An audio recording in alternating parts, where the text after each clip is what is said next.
Bonjour à toutes et à tous. Nous avons le plaisir d'accueillir ce premier forum un petit peu spécial. C'est comme un match entre deux spécialistes du marché des seniors, de la silver economy et de ce vaste monde qu'on nous allons découvrir pour certains et sur lequel nous allons rentrer plus particulièrement pour d'autres. J'ai la chance d'accueillir aujourd'hui Frédéric Serrière, que personne ne connaît pas finalement, puisqu'il est depuis maintenant 19 ans sur ce marché, à le scruter dans tous les sens, conseiller en stratégie sur le marché des seniors. Il dirige et a créé ageco.com. Il est basé à Berlin, donc il a une vision européenne assez intéressante. Enfin bref, ça va nous permettre, merci Frédéric d'être là, Merci. et d'avoir organisé ce match, d'avoir une vision extrêmement large. Et puis face à lui, quelqu'un que beaucoup de gens connaissent, qui est le président fondateur d'une agence de communication spécialisée depuis très longtemps sur les seniors, Matinal. Matinal est le spécialiste de la vision à 360 degrés sur la senior. Donc, vous voyez, 360 degrés, c'est la sphère du monde des seniors.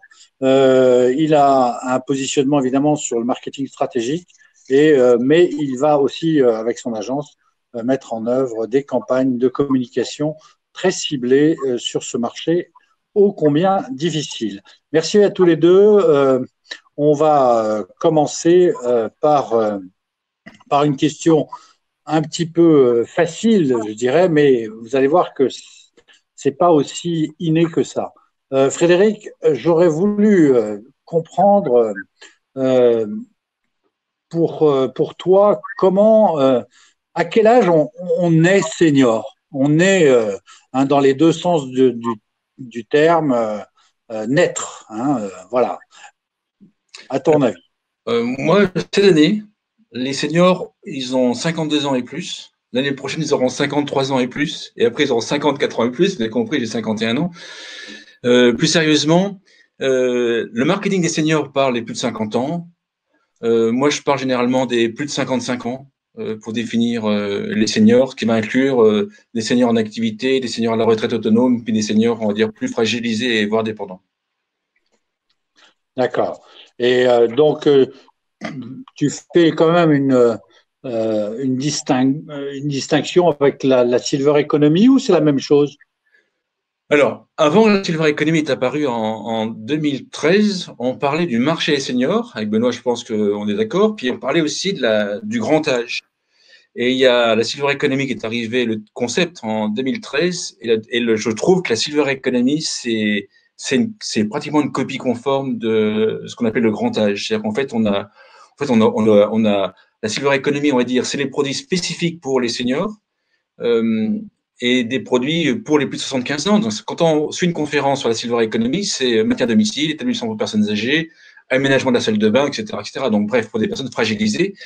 Et ça a totalement oublié le gros pouvoir d'achat, enfin, la grosse relance économique qui peut être faite par les plus jeunes seniors qui sont autonomes, qui ne cherchent pas de produits à Silver Economy, mais qui veulent simplement des loisirs, du confort, vivre tout simplement. Donc, là, il y a un marché senior qui est la consommation globale des plus de 60 ans, 55 ans, et la Silver Economy, c'est un petit îlot qui concerne les plus de 75 ans et qui représente pratiquement rien par rapport au marché des seniors.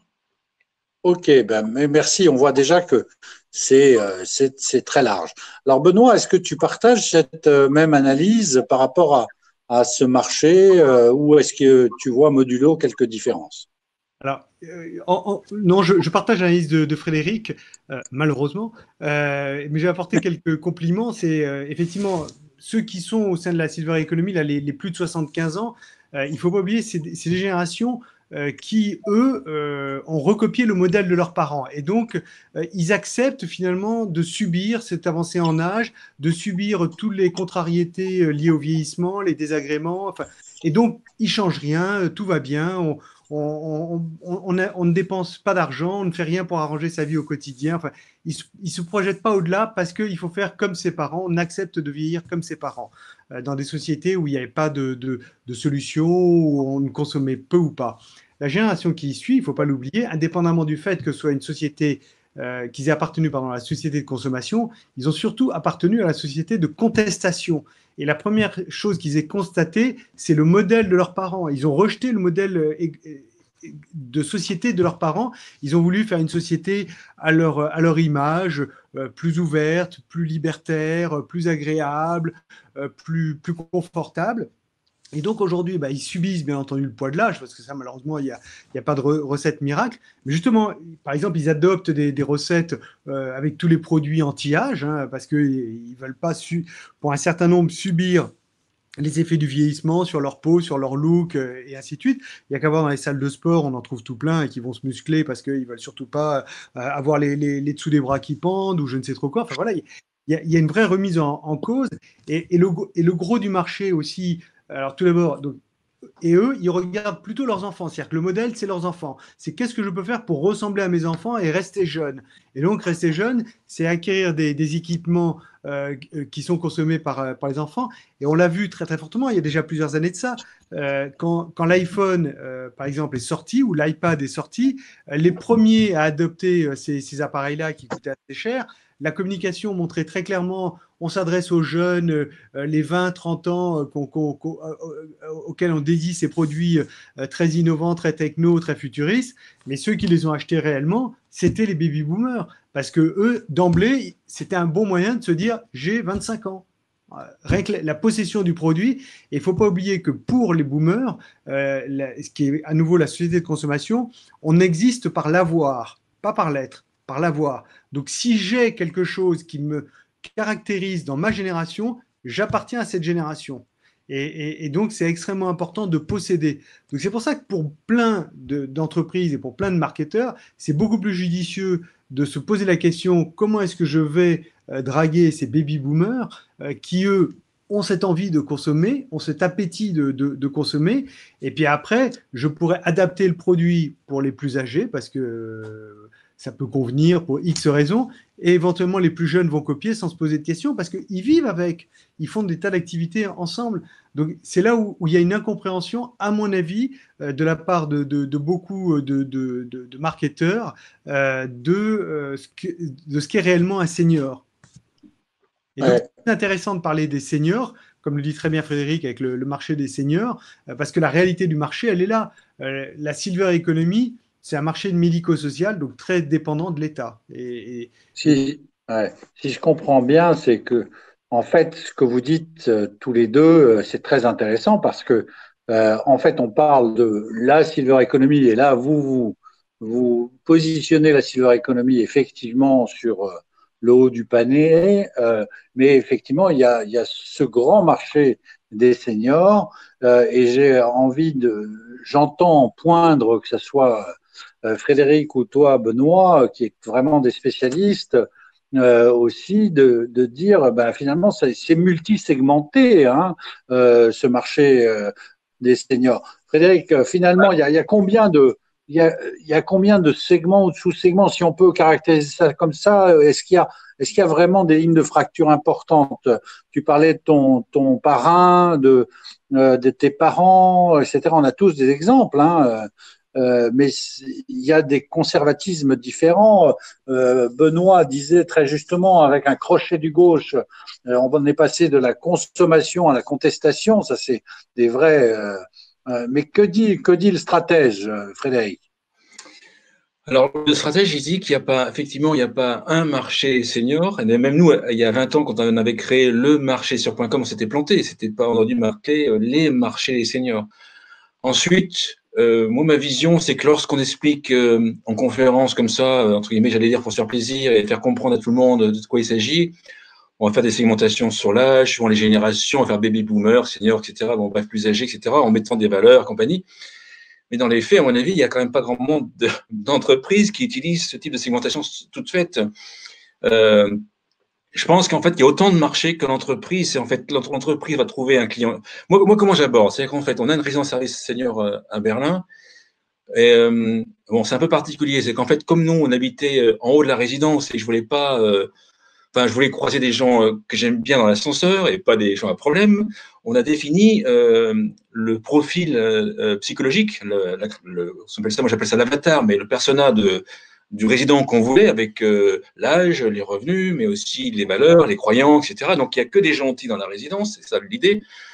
Et ensuite, après, on est allé chercher. Donc, oui, donc en fait, pour répondre à ta question, c'est que nous, on a fait une résidence service senior basée sur un profil très particulier et on a couplé ça sur la solitude. D'autres vont pas faire ça. D'autres vont faire une trentaine générale. Voilà, on va cibler les plus de 75 ans, basée sur la convivialité et la sécurité, par exemple. Et ils vont attirer une autre typologie de clientèle. Et donc, toi, même sur deux produits identiques, en fait, ou similaires, on peut avoir des typologies différentes. Et ensuite, je me sens que c'est Doro qui avait environ 6 ou 7 segmentations différentes pour ses téléphones en fonction de la cible qui ciblait. Donc en fait, pour moi, c'est aligner le produit et le service. Et c'est surtout pas prendre des segmentations qui sont publiées je sais pas où et qui vont simplifier à outrance le sujet et qui vont planter tous ceux qui vont suivre les yeux baissés. Ah, c'est passionnant, Frédéric, merci beaucoup. Benoît, qu'est-ce que tu en penses en tant que spécialiste du marketing? Est-ce qu'on est dans cette mixité compliquée à trouver effectivement entre les typologies qu'on connaît et puis les adaptations à la culture? On parlait de Berlin, mais c'est la même chose. Je pensais au Baba, vous savez, il y a à Montreuil des femmes qui sont restées entre elles, etc. Il y a autant de solutions qu'il y a de gens. Et moi, ça me rappelle les sociostyles en matière de restauration. Bernard Catlat, à une époque, pour certains, est-ce que Benoît, toi qui as travaillé dans ces grandes agences et qui a maintenant, depuis quelques années, nous a montré ça, quelle est ta vision, toi? Alors, disons, je trouve que ces segmentations types qui sont présentées sont intéressantes déjà pour prendre conscience que tous les seniors ne se ressemblent pas. Donc ça, c'est déjà un élément important parce que très souvent, beaucoup de marketeurs sont évidemment plus jeunes. Hein. Une des caractéristiques de nos métiers du marketing, c'est que globalement, personne n'est passé par la case dans laquelle sont nos clients. Alors que quand n'importe quel marketeur sait très bien ce que c'est d'avoir été enfant, adolescent, avoir démarré dans la vie professionnelle, démarrer une vie de couple et ainsi de suite. Donc voilà, tout ça, c'est des schémas très standards. Mais être vieux, pour pas dire les choses autrement, en général, il faut être à la retraite, c'est-à-dire qu'on ne travaille plus. Donc c'est des situations qu'on ignore et très souvent on a une représentation qui est, comment dire, très caricatural et très caricatural dans le sens un peu le Père Noël. Moi, je trouve que c'est très souvent le Père Noël, c'est qu'on imagine très souvent les vieux comme ressemblant aux personnages âgés, sympathiques, typiques qu'on retrouve, alors que en réalité, pas du tout. Bien entendu qu'il y a des vieux qui sont sympathiques, mais il y a des petits vieux qui sont épouvantables et qui ne sont pas tels qu'on se les imagine. Si tu me fais parler de mon grand-père, je vais te le décrire de manière très favorable. Peut-être que si je demandais à ses collaborateurs, il l'aurait décrit de manière tout à fait différente. Donc voilà, il y a une vision qui est très souvent faussée, je trouve, du senior. Et alors, effectivement, donc c'est intéressant tout de même de voir ces segmentations dans ce sens-là. Mais en réalité, quand on regarde, il y a pas les segmentations, elles sont très souvent fausses. Et c'est là où je rejoins Frédéric, à savoir que autant chez les jeunes, par exemple les adolescents, très souvent on veut appartenir à une catégorie, à un groupe. Et donc c'est pour ça qu'on va adopter tous les codes de ce groupe de manière à pouvoir être identifié comme étant membre du groupe parce qu'on aura les mêmes valeurs, le même look, les mêmes attributs. Et puis après, c'est la même chose. C'est-à-dire que si je démarre dans ma vie professionnelle, pour montrer que je réussis mieux que le voisin, je vais accaparer tous les attributs qui vont me démarquer de mon voisin, par exemple, ou montrer que je veux aller, je dis n'importe quoi, je vais pratiquer telle activité, du golf, du tennis, de la voile, n'importe quoi, pour appartenir à un groupe et donc me revendiquer comme appartenant à ce groupe et montrer ma personnalité membre de ce groupe.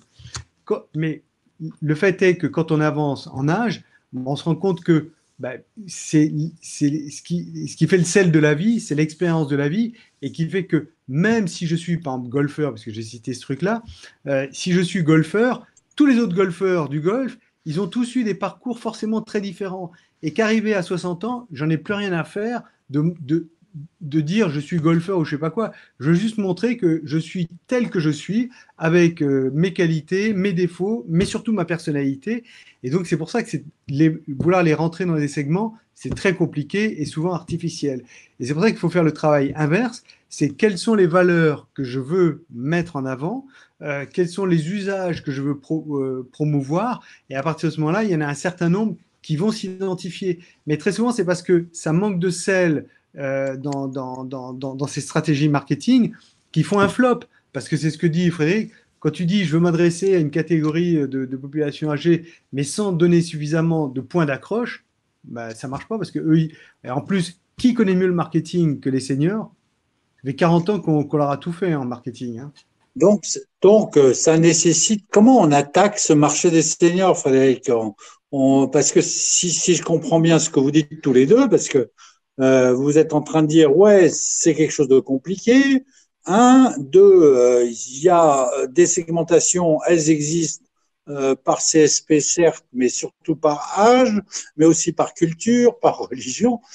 Vraiment, moi, si j'étais un investisseur, je suis qu'un modeste conseil sur ce marché-là, j'avoue que c'est compliqué, mais ça serait quoi? Comment on réfléchit sur ce marché-là? Moi, pour faire simple, quand je vois un projet, je regarde la cohérence entre, on va dire, le porteur de projet, c'est pas forcément une personne physique, ça peut être une entreprise ou une organisation. Je regarde la cohérence avec la cible qu'ils ont ciblée et la cohérence avec l'écosystème. Et donc, je vais diviser ça en trois. Je vais d'abord comprendre déjà, parce qu'en fait, sinon, il y a beaucoup de consultants qui vont dire, j'allais dire consultants parisiens, qui vont fait des recommandations qui seront certes valables au niveau chiffre d'affaires, au niveau cible, au niveau produit, etc., mais qui ne seront pas forcément cohérentes avec ce que l'entreprise veut, ce que le client veut. Donc, il y a une première phase qui est plus de coaching, où on passe du temps avec, pour définir les objectifs de l'entreprise, pour définir si c'est un chef d'entreprise seul ou des associés, quelles sont leurs valeurs communes, etc. On définit l'objectif et la valeur commune. Ça, par exemple, on a fait ça avec La Poste, par exemple. Ensuite, ce qu'on va faire, c'est qu'on va pouvoir faire un brainstorming sur l'ensemble des pistes qui sont possibles, stratégiques, pour développer leurs produits, l'idée qu'ils ont, s'ils ont déjà une idée. Une fois que le brainstorming est fait, on va reprendre toutes les idées et on va les comparer avec la grille qu'on a fait au début pour bien vérifier que les pistes seront cohérentes avec la grille du début. Et ensuite, soit on va étudier les seniors pour savoir quels usages, pour faire résonner le produit ou l'idée en interviewant les seniors. Donc ça, on va le faire. Nous, avec les résidents service seniors, par exemple, on a fait deux groupes de 10 personnes à peu près, un groupe de 75 ans et plus et un groupe de 65 ans et plus pour que ce soit les clients aujourd'hui et les clients de demain. Et on a passé beaucoup de temps avec eux. Mais des restaurants, etc. Donc, ils ont tout validé, la taille des moquettes, la cuvette des toilettes, tout a été validé. Et ensuite, donc ça, c'est les deux extrêmes, j'allais dire, le produit et le client, voilà, pour que ça soit cohérence. Et ensuite, pour voir si l'écosystème accepte la jonction des deux, on peut le faire en parallèle. On va aller interviewer beaucoup d'acteurs dans le secteur. Par exemple, là, on est en train de travailler avec un téléassisteur, avec un axe sur les services à domicile, par exemple. Et ben, l'idée, c'est, avant de faire une stratégie les UBC telle qu'on pense, c'est qu'on a interviewé pratiquement une vingtaine, une trentaine de dirigeants de services à domicile pour voir ce que eux veulent, parce que c'est eux qui vont revendre le produit aux seniors. Oui. Donc, on va valider si dans l'écosystème, il n'y a pas un acteur qui peut bloquer l'opération, par exemple un acteur qui a un monopole, par exemple. C'est pas une loi qui bloque. Et par exemple, je prends un exemple dans la téléassistance toujours. Hein, il y en a plein qui ont fait un produit un capteur de chute, par exemple, qui répond à une demande, mais au milieu, il y a une loi qui dit que le gérant du téléassisteur, il est responsable pénal de ce qui arrive chez ses clients. Donc, il y en a qui ont flippé hein, et qui n'ont jamais voulu pendant au moins 10 ans, développer le capteur de chute. Donc, voilà, en résumé, on regarde, est-ce que l'idée est cohérente avec celui qui le produit? Est-ce que l'idée est cohérente avec les seniors? On ajuste ça et on regarde si c'est cohérent avec l'écosystème, s'il n'y a pas quelque chose qui va bloquer dans l'écosystème. Moi, ce que je remarque, c'est que la plupart, c'est j'ai un produit. D'ailleurs, on a tout juste vu entre les associés si c'était bien ou pas bien. Ils ne sont pas tous d'accord. Il y a des fois, ça clash entre les associés. Et j'essaye de demander à les seniors de prendre un chausse-pied. Ben, ça ne marchera pas, ça. Donc voilà, c'est une cohérence, comment nous aborde la situation, la cohérence des 3 éléments. J'ai bien compris. Donc, c'est toujours et un peu la même chose, mais beaucoup plus fondé et beaucoup plus fouillé sur des études de marché, des croisements, de la co-construction, de la vérification. Enfin voilà, on va peut-être avancer avec Benoît sur une deuxième partie qui nous a tous un peu passionnés. Mais bon, c'est très bateau. Mais est-ce que cette période où on a tous pris en compte les gens fragilisés, loin, etc., est-ce que vous êtes d'accord que les choses vont changer ou pas? Avec le Covid, de Berlin à Paris en passant par Tamanrasset, est-ce que finalement ça va changer, Benoît? Tu crois vraiment au monde de demain, notamment pour nos amis les seniors ou pas? Moi, j'aime bien cette formule, hein. L'avenir, c'est toujours ce qu'il y a de plus difficile à prédire. Donc déjà, un petit peu d'humilité par rapport à cela. Ensuite, la question que tu poses, Eric, se concentre sur la silver economy, hein, dont on a parlé tout à l'heure. Moi, ce qui me sidère surtout, c'est tout d'abord, les médias ont découvert qu'il y avait des EHPAD et qu'il y avait des vieux. Et ils ont oublié qu'il y en avait autant qui étaient chez eux tout seuls, sans aucune assistance, sans rien du tout. Donc c'est bien la preuve qu'ils n'ont pas fouillé, qu'ils n'ont pas compris et qu'ils n'ont pas fait le tour. Après, la deuxième chose, c'est que beaucoup de gens se sont donné bonne conscience en s'émouvant du sort réservé à nos seniors. Mais jusqu'à présent, ça ne les a pas beaucoup chagrinés d'aller coller leurs parents âgés ou leurs grands-parents âgés dans ces maisons de retraite et de ne jamais aller les visiter, hein. Juste pour dire, moi là, en ce moment je suis en Normandie, la directrice des urgences du CHU de Caen me dit en règle générale, ceux qui gueulent le plus sur le problème des aînés, tu peux être tranquille, tu prends le dossier, c'est ceux qui ne vont jamais visiter leurs parents. Donc, voilà, c'est un grand classique. C'est ceux qui font, en règle générale, ils n'ont pas besoin de se plaindre, ils s'en occupent, ils font tout le nécessaire. Donc, en réalité, je pense qu'on en a beaucoup parlé. Je vais juste rappeler tout de même, parce qu'il a fait chaud ces derniers jours. En 2003, canicule, 15 à 25 000 morts, je ne me souviens plus le chiffre exact. On a créé on a pris le lundi de Pentecôte, jour férié, comme journée de solidarité en faveur de nos aînés. Et donc, le fruit du travail était versé aux aînés et aux handicapés. Tout le monde s'est battu pour que ça disparaisse aussi vite. Et maintenant, alors il y a toujours l'argent qui est versé, mais globalement, plus personne ne le fait de manière consciente. Donc voilà, c'est mon sentiment. J'aimerais bien que ce soit suivi, disons, d'effets après le grand moment d'émotion. Ça, c'est la première chose. La deuxième chose où j'ai tout de même un gros doute, c'est que alors, je vais juste le dire, mais c'est très intéressant. Il y a une tribune des 150 là, qui est parue dans Le Monde. Pour être tout à fait sincère, je l'ai lu et j'ai trouvé que c'était très creux. C'était plein de bonnes intentions. Il faut faire mieux. Oui, faire mieux quoi? Il n'y avait rien de bien concret. Donc moi, je me suis dit, comment est-ce qu'on peut avancer avec ça? Et j'ai lu quelques jours plus tard la tribune de François de Closet, journaliste connu dans les années 70-80, qui prend le contre-pied. Alors, je ne vais pas rentrer dans cette polémique, mais voilà, il faut proposer des choses très concrètes et qui soient réalisables. Et là, pour l'instant, on n'en est pas encore là, et je le regrette vivement. C'est vrai que, excusez-moi du parallèle, mais entre la tribune de Nicolas Hulot et des artistes et celle de la filière, etc., de tout le monde, on s'y perd. Est-ce que au côté Berlin, on dit la même chose, le monde d'après, finalement, tu es comme Benoît ou tu penses que le numérique, les startups, tout ça, les seniors ou les vieux l'ont découvert et que le monde de demain, ils vont se brancher encore plus que ce qu'ils font aujourd'hui? Moi, Je pense que alors, le monde d'après qu'on reçoit en communiqué de presse sans arrêt, le monde d'après, puis il faut travailler différemment après le confinement, puis il faut manger des chewing-gums différemment, enfin bref, ce genre de conneries. Ça, franchement, c'est juste un argument. Mais je comprends, hein, je comprends parfaitement. C'est des entreprises qui sont en train de galérer, qui cherchent du chiffre d'affaires, et il faut se différencier du copain pour expliquer qu'il y a un nouveau marché, parce qu'on a un nouveau concept. Ça je comprends, c'est humain. Hein. Bon, bref. Sur les seniors, pour moi, si je schématise à outrance, je pense qu'il y a des comportements qui seront basés. Enfin, ouais. Moi, ce que je pense, la chose suivante, c'est qu'en fait, il y a l'être humain, en psychologie, on dit, il fuit la douleur et il va vers le plaisir. Donc ça, on va dire oui, mais ça, faut vraiment l'intégrer. C'est-à-dire qu'en fait, tous les comportements qui sont basés sur le plaisir, ça va rester plus facilement. Et les comportements qui sont basés sur la douleur, au bout d'un moment, c'est embêtant de porter un masque, par exemple, ça va disparaître. Et donc, une fois qu'on a dit ça, je pense que le numérique, sur des seniors qui se sont mis au numérique et qui ont vu l'intérêt d'être aimés, être aimés ou aimer leurs petits-enfants avec le numérique, ça va rester. Par contre, des contraintes, des comportements sur des contraintes, ça va, pour moi, disparaître. L'Allemagne, je vais dire un poncif, mais l'Allemagne, sauf un peu Berlin, mais l'Allemagne a une tendance à être plus collectif. Et ça, moi, je le ressens beaucoup.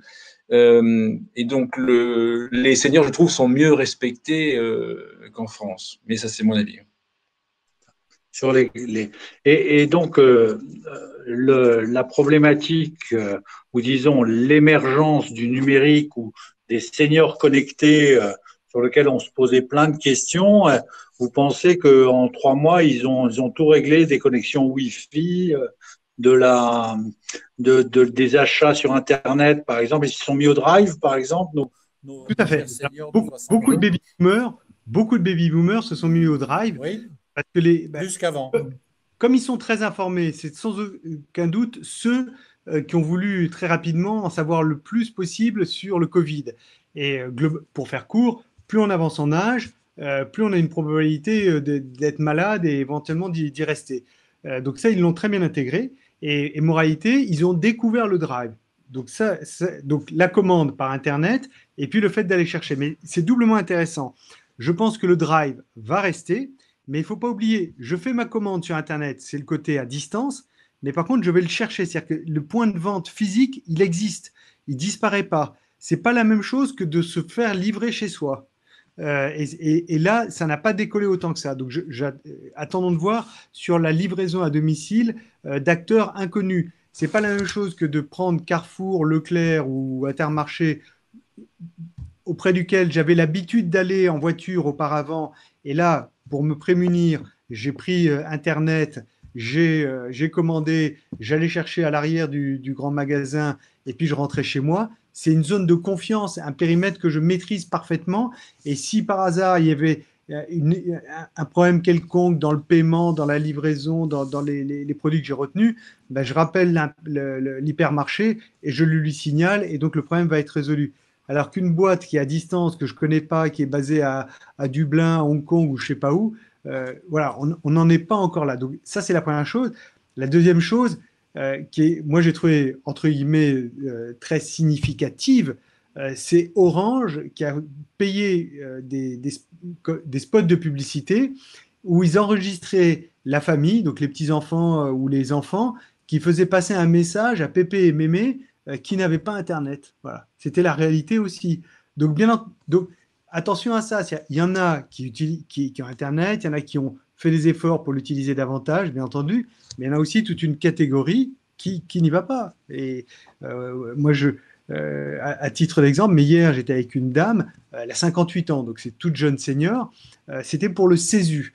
C'était pour l'aider à s'enregistrer au CESU. Et c'est moi qui lui proposais de le faire parce qu'elle n'a pas Internet. Et je lui dis, mais vous ne souhaitez pas avoir Internet? Elle a 58 ans. Donc, je lui dis, vous ne souhaitez pas avoir Internet? Elle me dit, moi, mon métier, c'est femme de ménage. Je ne vois pas ce que ça m'apporte. Non, je ne prends pas Internet.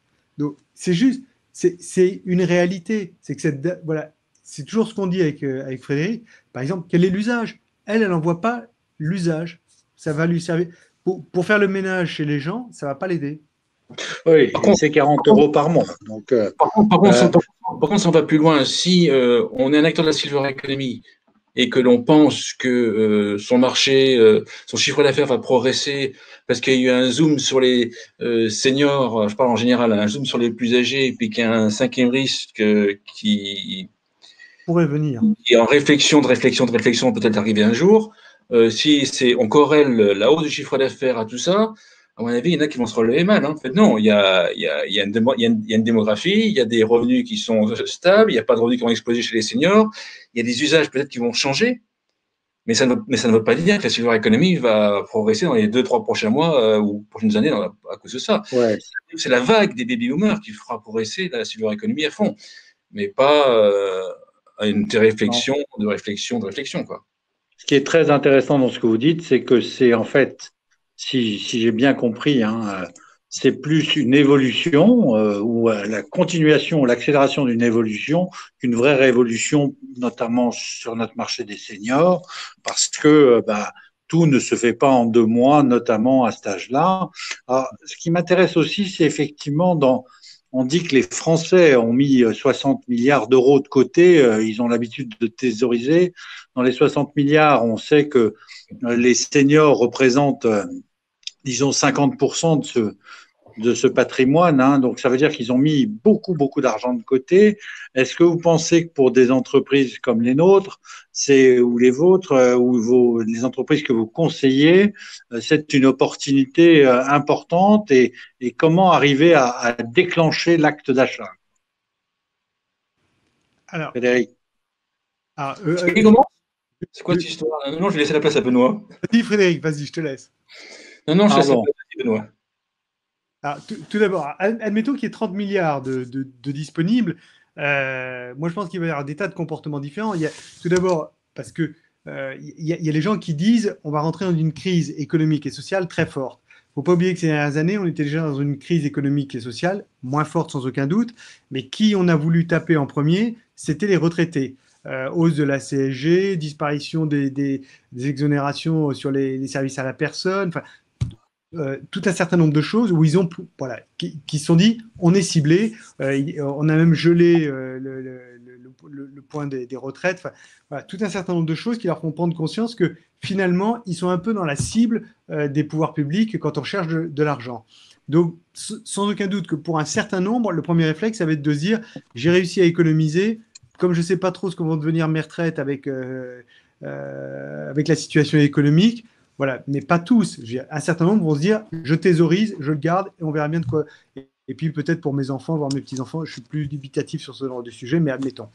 Et puis après, il y en a d'autres, effectivement, qui peuvent se dire, je suis resté 2 mois enfermé chez moi, j'ai vu tout ce qui ne me convenait pas au quotidien. Alors ça peut être l'aménagement de ma maison, ça peut être les liaisons, alors par exemple Internet, pourquoi pas. Finalement, jusqu'à présent, je ne voulais pas aller sur Internet, mais j'ai compris de tout ce que j'ai entendu que c'était un bon moyen pour me connecter avec mon fils qui était à Marseille, ma fille qui est à Nantes, et puis continuer à dialoguer, d'avoir des activités, ainsi de suite. Donc, si on me proposait des cours et si on me proposait une formation, un équipement informatique dont on va me permettre de maîtriser les usages et de progresser et rapidement d'être indépendant, voilà, je pense qu'il va y avoir des tas, à nouveau, ça rejoint la segmentation dont on a parlé tout à l'heure, il va y avoir des tas de cas de figure, et donc le meilleur moyen surtout, c'est de partir, de dire, vous avez peut-être constaté que finalement, les connexions Internet, ça vous rendrait la vie plus facile, les relations avec vos enfants, les échanges, l'accès au drive, par exemple, pour éviter d'aller faire ses cours. Voilà, il y a des catégories de gens, et donc, la mise en situation, d'accentuer le problème qu'ils ont rencontré ou qu'ils ont identifié et la solution qui leur est proposée, ça va sans aucun doute pousser à l'acte d'achat. Et à nouveau, ceux qui sont le plus à même de le craindre, c'est ceux qui vont avoir pris conscience, c'est sans aucun doute les jeunes seniors qui sont nombreux, qui ont de l'argent, qui ont du patrimoine et qui, eux, peuvent se dire, pas tous à nouveau, mais il suffit qu'il y en ait un certain nombre, qui vont se dire, les pandémies, ça risque de revenir, parce que c'est aussi ce qu'on nous dit. Moi, je ne suis pas médecin, j'y connais rien. J'ai entendu dire assez régulièrement que le Covid-19 pouvait revenir ou d'autres formes. Donc, un certain nombre de personnes peuvent se dire peut-être qu'on va être reconfiné à nouveau. Et finalement, la dernière fois, je n'avais pas pensé à avoir telle ou telle chose. Tiens, du coup, je vais l'acheter parce que ce sera plus agréable. D'accord. Merci Benoît. Frédéric, est-ce que sur ce sujet, tu veux rajouter quelque chose? Oui, justement. Moi, pour répondre à ta question, Eric, si si une entreprise me dit qu'est-ce qu'il faut faire juste tout de suite, moi, je ne saurais pas répondre comme ça. Pourquoi? Parce que là, j'ai interviewé un dirigeant de la Silver Economy d'une banque pour Age Economics Sommet. Et je lui posais la question, mais est-ce que vous voyez déjà des tendances chez vos clients, en fait? Et comment est-ce que comment est-ce que vous allez mesurer ces tendances, ces baisses d'achat ou ces hausses d'achat dans différents secteurs d'activité? Pour l'instant, ils n'arrivent pas à le voir. Ils n'arrivent pas à analyser pour l'instant. On est trop tôt. Et ensuite, ce qui est valable au mois de juin sera plus valable au mois de juillet, et ainsi de suite. Et donc, en fait, pour l'instant, ça va être naviguer à vue, mais ça veut dire être proche de ses clients. Donc, ma réponse, ça va être suivre ses clients. Hein. Donc, toi, tu recommandes très fortement d'écouter tes clients tout le temps, et on n'est pas sûr qu'ils consomment comme avant, mais quand même, c'est pas la révolution qu'on attendait parce qu'on l'attendait pas du tout.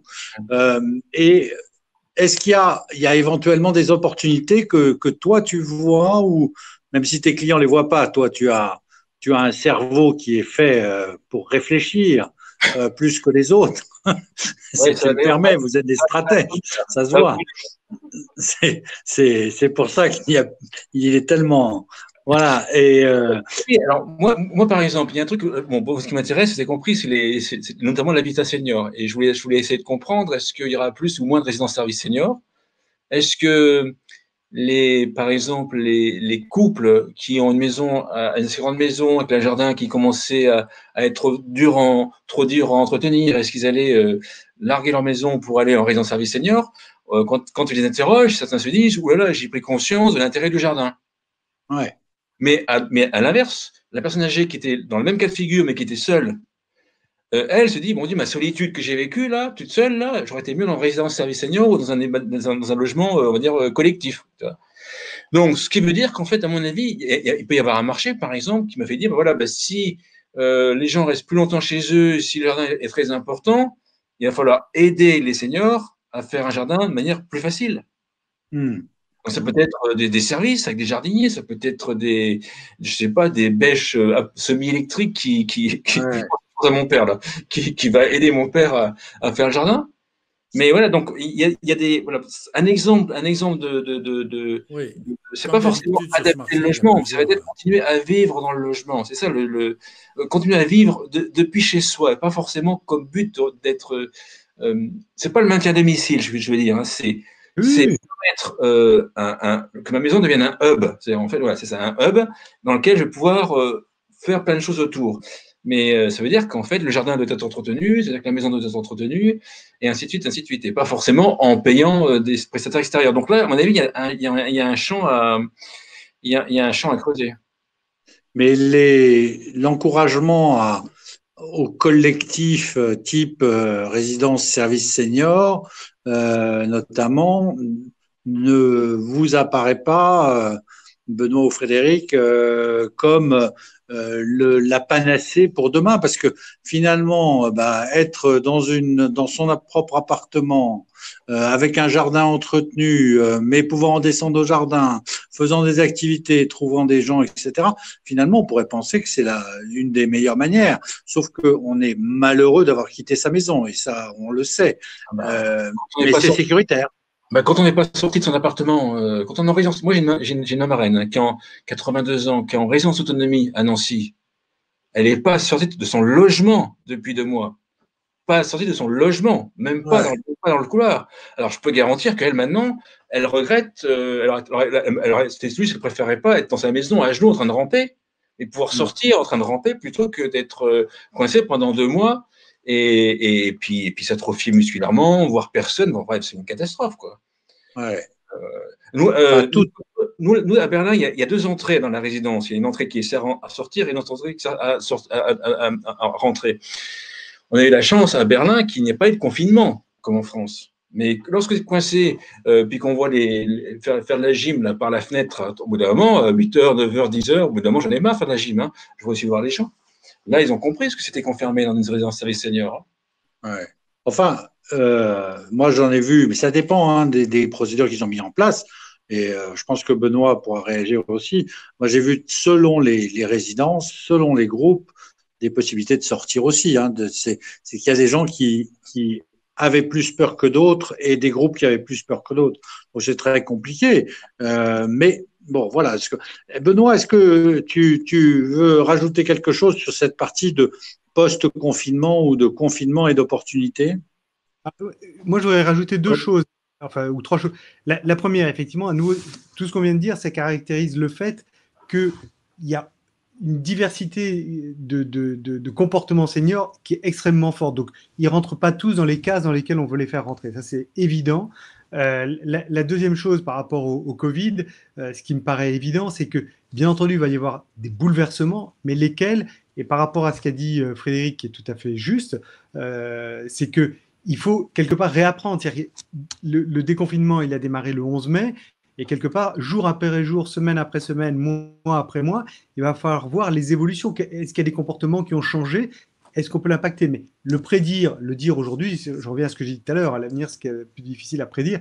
Donc tout ça, ça n'a pas de valeur. Par contre, il faut vraiment suivre. Ce qui est extrêmement intéressant, c'est de suivre. Et c'est pour ça que, par rapport aux études qui sont menées, très souvent, moi, j'ai une philosophie qui est un tout petit peu différente. Moi, je fais deux choses quand j'accompagne une entreprise. Je vais voir les vendeurs. Ça, c'est la première chose. Je vais voir les vendeurs. Quand tu fais parler les vendeurs, eux, ils sont au contact quotidien des clients et ils ont besoin de vendre. Hein. Leur chiffre d'affaires, c'est leur revenu, c'est le chiffre d'affaires qui est réalisé. Donc, eux, ils disent tout de suite si c'est un bon produit qui peut se vendre ou pas. Et à telle ou telle catégorie de population, ils le sentent. C'est inné, c'est leur métier. Et très souvent, on gagne du temps. Hein. Et la deuxième chose, c'est d'aller voir effectivement les clients seniors, mais pas leur poser des questions fermées. C'est-à-dire que très souvent dans les études, c'est des questions fermées. Est-ce que vous aimez ou est-ce que vous aimez pas? Alors c'est oui, c'est non. Bon, voilà. Donc, alors que quand on leur dit, par exemple, pendant les 2 mois de confinement, qu'est-ce qui vous a le plus gêné? Là, chacun va évoquer un sujet différent. Et quelle solution? Enfin voilà, il faut les faire parler. Et à partir du moment où ils s'expriment, ils vont vous donner une richesse de contenu qui est largement supérieure à toutes les études que vous aurez. Et là, vous saurez beaucoup mieux répondre à leurs attentes et à leurs besoins et d'arriver à faire une offre qui soit beaucoup plus pertinente. Hein. Donc, plus que jamais, la construction, moi j'entendais samedi matin les états généraux de la seniorisation et j'étais frappé par le nombre d'associations et de jeunes seniors qui parlaient en disant laissez-nous parler, quoi. Arrêtez de vouloir pour nous. Et ça, je pense que vous devez avoir une opinion là-dessus tous les deux. En France, il manque le lobby senior. La France est un des seuls pays développés où il n'y a pas d'association de seniors qui a un vrai lobby. En Grande-Bretagne, il y a Age UK, il y a Denage au Danemark, il y a 50 Pew en Italie, il y a l'ARP et puis la CARP au Canada. Mais en France, il n'y a pas eu ça. Donc, en fait, c'est nous, c'est les. Moi, je m'inclus dedans, hein, c'est nous, c'est les professionnels, c'est les chercheurs, c'est les politiques qui parlent à la place des seniors. Mais bien évidemment que c'est. Moi, quand un client m'appelle, il me dit que pensez-vous de ça? Je lui dis appelez les clients, appelez les seniors. Moi, je vais vous faire un filtre. Je peux vous guider là-dessus, mais c'est pas à moi de répondre à la question. Mais évidemment qu'il faut que ce soit les seniors qui posent, qui répondent. Ça, c'est évident. Et je prends un exemple très précis pour faire rigoler tout le monde. La résidence-service à Berlin, on l'avait créée avec des gens plus âgés et des gens plus jeunes. Et une résidence-service senior, tu vas comprendre, Eric et Eric, que toutes les résidences-service seniors vont avoir un problème là. Une résidence-service senior, c'est il y a une entrée, il y a quelqu'un qui a l'accueil, comme un hôtel, en fait, qui sécurise la résidence, puis derrière, en fait, tu as les boîtes à lettres, en fait, comme un petit peu comme à l'hôtel, mais en fait, tu as les boîtes à lettres.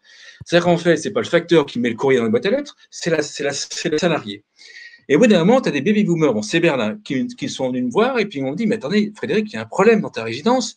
Si nous, on fait nos plans sexe, etc., avec nos copains, nos copines, à l'accueil, elle nous surveille, là. Ça, c'est des baby-boomers, elle nous surveille à l'accueil. Quand nous, on commande des trucs sur Internet pour s'amuser, qui met les colis dans les boîtes à lettres? C'est la personne de l'accueil, mais elle va savoir ce qu'on a commandé. Donc, on a dû faire 2 entrées, une discrète pour eux, plus c'est le facteur qui met les colis dans les boîtes à lettres. Et c'est pas voilà. Donc, si on passe pas du temps avec les seniors là, ils n'auraient jamais dit en focus group, on va faire nos plans avec nos copines. Ils n'auraient jamais dit ça. Donc, il faut beaucoup de temps pour vraiment…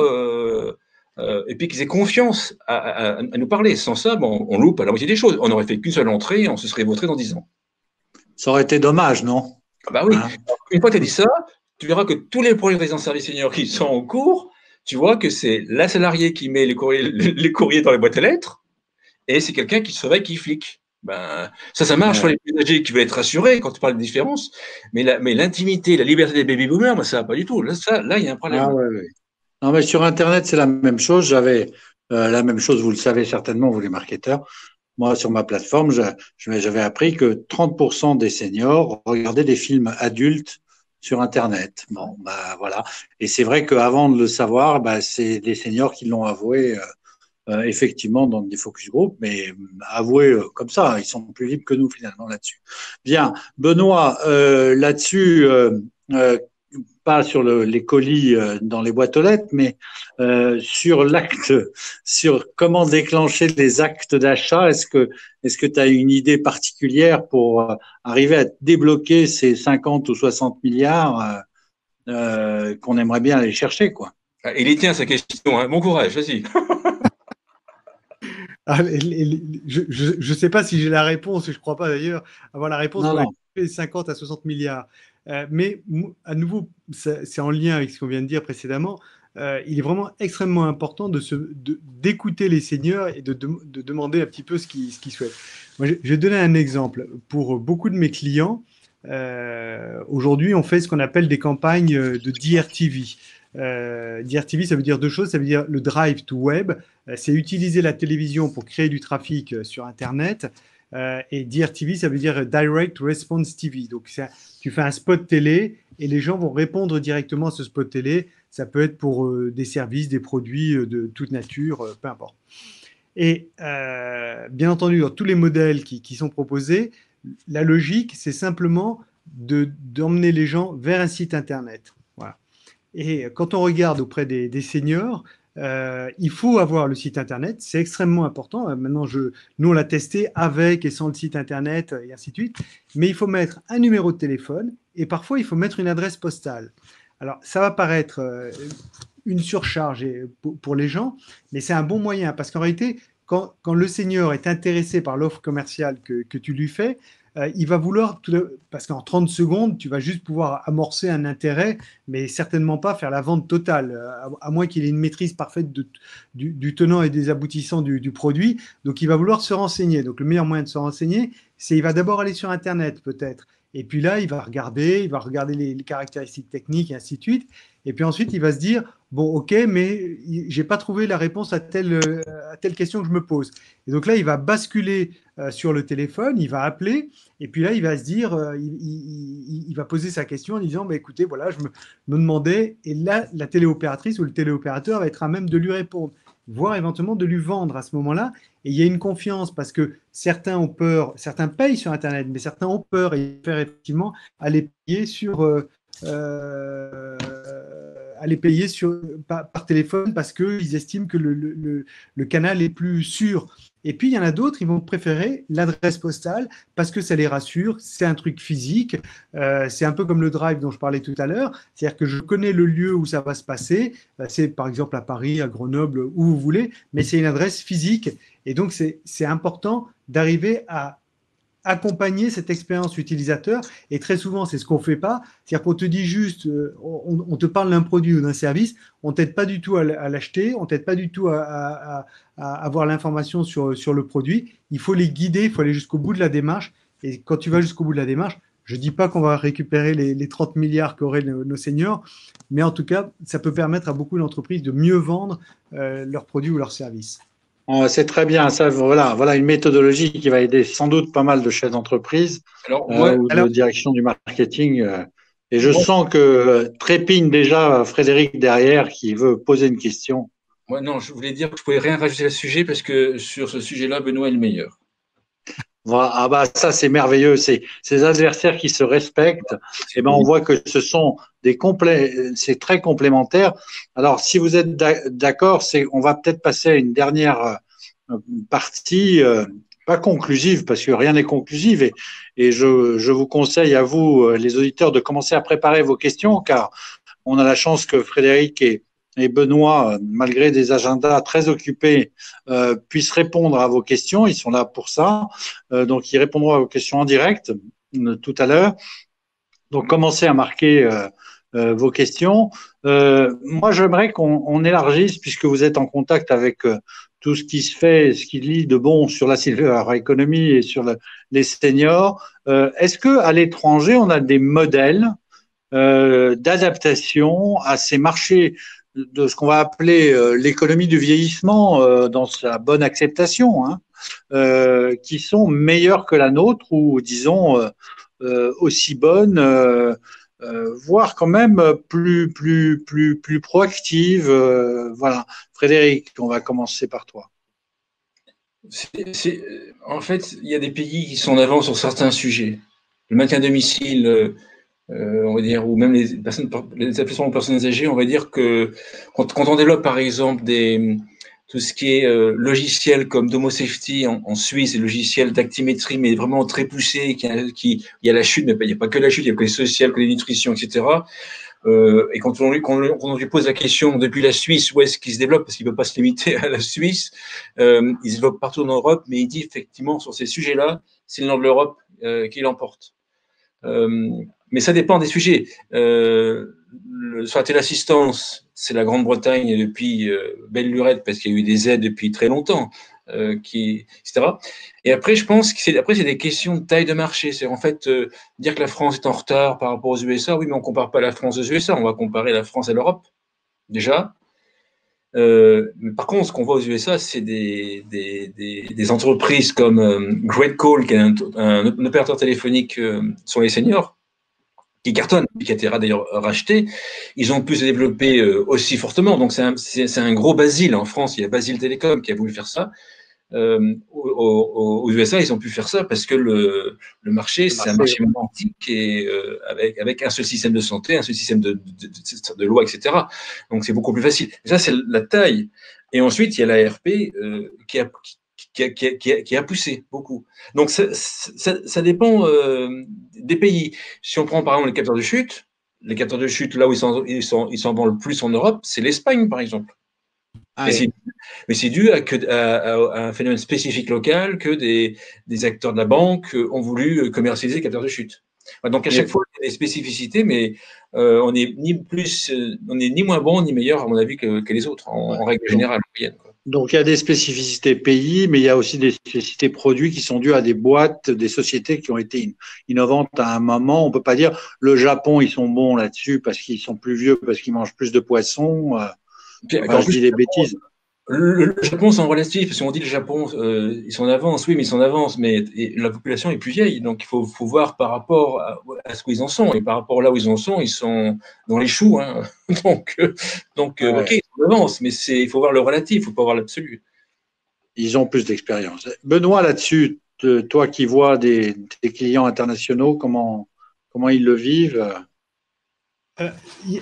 Les différences, c'est très souvent le système de protection sociale. C'est-à-dire que, nous en France, on est les rois de la protection sociale. Donc, du coup, on est toujours très, très attentiste par rapport à l'aide de l'État. Moi, je vais juste raconter à titre anecdotique. Récemment, j'étais avec un très bon ami. Je lui demande des nouvelles de ses parents que je connaissais. Et il me dit qu'ils étaient âgés, qu'ils n'allaient pas très, très bien et qu'il allait falloir les mettre en maison de retraite. Et je lui dis, bon, écoute, très bien. Et puis il me dit, mais tu te rends pas compte, ça coûte très cher. Je lui dis, oui, c'est vrai. Et là, il me dit, oui, mais c'est pas normal, c'est que l'État ne paye pas. Alors, je lui dis, mais est-ce que tu payes, toi, pour mon loyer, là, actuellement? Alors, il me dit, non, alors pourquoi est-ce que moi, je devrais payer pour le loyer de tes parents? Voilà. Donc, du coup, alors, je dis juste ça, c'est que quand on est dans cet état d'esprit-là en France, ça bloque. C'est-à-dire que beaucoup de gens, parce qu'on assimile très souvent, là c'est plus pour la silver economy, on assimile très souvent le vieillissement à une pathologie, alors que c'est un état de fait, c'est pas une pathologie. Et donc, c'est là où la sécurité sociale doit venir prendre le relais et se substituer à tout le reste. Et donc, c'est pour ça qu'on en attend beaucoup et que finalement, sans aucun doute, les gens n'acceptent pas d'acheter des services, d'acheter des produits pour résoudre leurs problèmes quotidiens. Ouais. sans aucun doute que sur d'autres marchés, on parlait là des marchés nord-américains, bah, la contrainte, alors là, bah, c'est sans aucun doute l'exemple tout à fait opposé, où là, les systèmes de protection sociale sont quasi inexistants. Donc ça impose bien entendu aux gens de se prendre en main tout seuls et d'investir par eux-mêmes dans les solutions qu'ils jugent les plus pertinentes. Donc c'est, à mon avis, il n'y a pas, y a pas de marché qui soit si différent que ça. C'est très lié à la culture du pays, à l'organisation du pays, et on se retrouve à peu de choses près parce que là, j'ai mis l'accent sur la protection sociale, mais après, il y a des tas de choses qui sont très positives aussi en France. Ça, c'est pas, tout n'est pas non plus négatif. Et les choses qui sont positives en France peuvent être un handicap aux États-Unis, puisque j'ai parlé des États-Unis, par exemple. Donc, Si on continue, par exemple, si l'entreprise française dans la santé veut aller se développer en Suisse, par exemple, comme le système de santé est cantonal en Suisse, vous imaginez le travail que ça demande. Hein. Ça demande de faire des accords. Compliqué. Mais on voit bien que dans ce que vous dites, c'est que ce que tu disais, Benoît, intéressant, et Frédéric, sur la partie produit, c'est que le financement est au cœur du système. Et là, j'avais une question pour vous, qui est une question, je sais pas, à 1 milliard, si j'ose dire. C'est ce 5e risque de la Sécu dont on parle depuis 30 ans. Hein. Moi, j'avais calculé une fois que s'il suffisait de 1 euro par salarié par mois pour financer finalement ce 5e risque, sachant qu'on a 1 milliard de gens, 1 million de gens dépendants en France, qu'il y a donc effectivement à prendre en charge, parce que autant le vieillissement n'est pas une pathologie, autant certaines maladies de dégénérescence le sont. Et là, il faut qu'on joue de la solidarité nationale. Pour ouvrir le débat, je pense que c'est quelque chose sur lequel les mutuelles, les assureurs doivent faire quelque chose. L'État doit essayer de changer de braquet. À la fois, on a la problématique des retraites, dont vous pourrez nous dire un mot. Donc, moi, j'ai 2 questions. J'ai effectivement, le financement au sens du 5e risque, mais plus largement, est-ce que le gouvernement ferait pas mieux de remettre en place, alors ça complexifierait les choses, mais sa réforme des retraites, avec dedans, dans la réforme des retraites, la prise en compte de finalement cette société du vieillissement pour demain, comment on fait pour pouvoir partir à la carte quand on veut, avec des fonds qu'on gère nous-mêmes. Enfin, je pense que Frédéric de Berlin, tu vois les choses aussi avec un œil un peu plus indépendant que moi, en tous les cas. Benoît est très indépendant d'esprit, c'est certain. Mais voilà, on est assez marqué. Quoi. Quel est... Moi, mais ça, c'est ma casquette de Frédéric hein, qui va répondre. Qu'on réfléchisse sur un 5e risque maintenant, qu'on annonce un 5e risque maintenant, alors qu'ils se sont tous butés là, sur le sujet, sur le financement pendant des années. Je trouve ça assez surprenant. Je trouve ça bien pour ceux qui vont bénéficier. Je trouve ça très triste pour les jeunes générations qui vont le payer. C'est quand même des jeunes générations qui sont pas forcément propriétaires, qui vont payer l'ardoise toute leur vie pour que les baby-boomers, je vais me faire un ennemi si Madame Delaunay voit ça, pour que les baby-boomers vivent encore mieux leur fin de vie.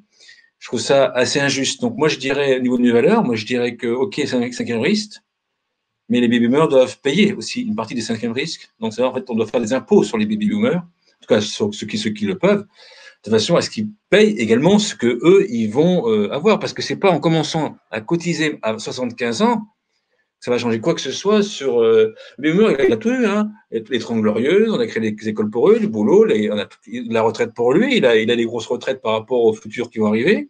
On lui payait la dépendance. Je trouve ça un peu exagéré. Donc, je ne veux pas être génération contre génération, mais tout ce qu'on va dépenser en 5e risque, qui va le payer? D'accord? L'État est vide, enfin, c'est vide. Donc, ça va être de la dette. Donc, ça va être les futures générations qui, eux, ne pourront pas finalement payer tout ça. Donc, moi, je vois pas, en plus, avec une Europe qui va s'appauvrir dans les décennies qui viennent par rapport à l'effort partagé avec les autres, avec l'Inde et la Chine, etc.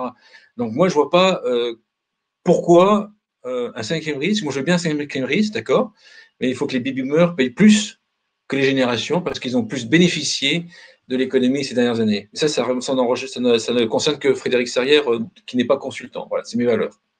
C'est intéressant, c'est très intéressant. Et mettre ça, tout ça dans une vaste réforme du départ à la retraite ou de cette réforme de la société du vieillissement, c'est quelque chose dont on entend parle. Départ à la retraite, purée, sans déconner. On va augmenter les années de cotisation des gens qui ont 30 ans, ou même moi, pour que les baby-boomers soient tranquilles, qu'on paye les retraites des baby-boomers. Bah, c'est quoi cette histoire, franchement? Non, non. Excellent, excellent, Frédéric. Tu sors de ta posture.